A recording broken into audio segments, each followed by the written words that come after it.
presidential candidate is out there, and we just want to hear how he thought this went for him. You're not lucky. Thank you very much, Joe. He is outside here, just emerging from the debate. Your opponent, the man you were meant to engage on the podium, the Roots Party presidential candidate, Professor George WAJACKOYAH, failed, or rather declined to take part in this debate. What do you make of that?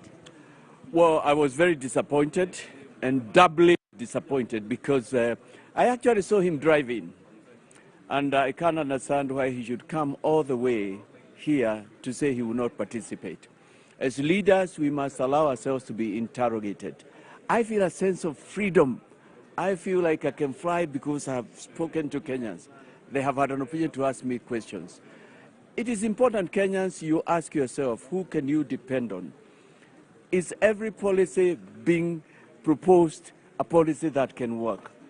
Why don't we interrogate it in a place like this?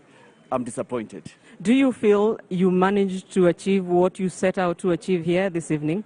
Yes, and I was surprised how time moved very quickly.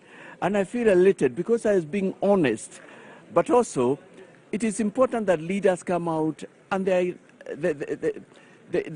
come out as they are before Kenyans. And they say why they are in this race.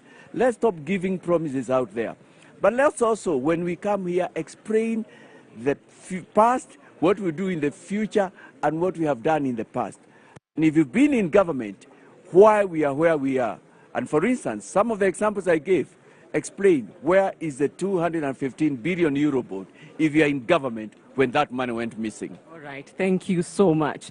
Well, Joe, the Agano Party presidential candidate, just leaving. He says he is the real deal, very confident that this evening he got to clarify, he got to articulate the policies that he has for Kenyans if he wins the elections come August the 9th. Back to you, Joe.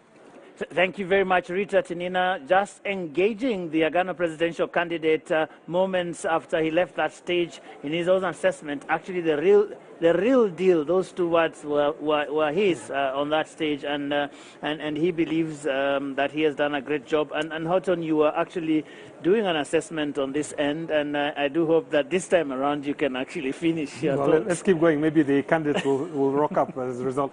So I think the first point, he talked a lot about religious leaders having been an important part of the second liberation struggle, the first liberation struggle, and so on.